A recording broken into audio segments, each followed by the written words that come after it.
Et voilà pour ce troisième et dernier tuto pour la mise en place des conseils de classe virtuels avec Pronote.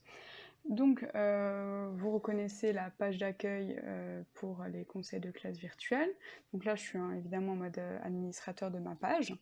Donc pour partager votre application, donc j'ai ouvert là, le petit menu déroulant sur la droite violet, j'ai cliqué dessus.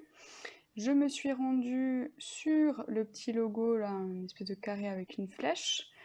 Et je vais du coup partager l'application, l'écran. Hop, je sélectionne. Et ce qui est top, c'est que ça vous permet de sélectionner donc uniquement la fenêtre Pronote, comme ça si vous faites autre chose en même temps, les autres ne le voient pas. Et donc vous sélectionnez le client Pronote, vous cliquez sur partager, et là du coup en fait les autres voient sur la classe virtuelle, forcément quand je clique, c'est ce qu'ils voient. Et vous, quand vous êtes sur le client Pronote, vous voyez la même chose, mais eux, ils voient ce que vous faites avec votre souris. Donc pour passer en mode conseil de classe, c'est la vidéo que je vous ai faite en tuto 2. Vous sélectionnez passer en mode conseil de classe.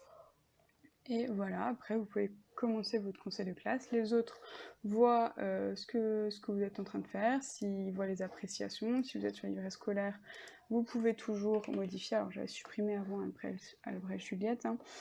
Et la seule limite, c'est que vous ne pouvez pas retourner sur votre panneau de contrôle sur la classe virtuelle.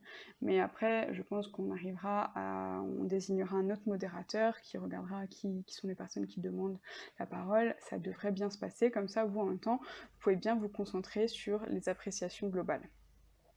Et donc, toujours, sélectionnez votre classe par en haut et sélectionnez les élèves. Voilà. Hop.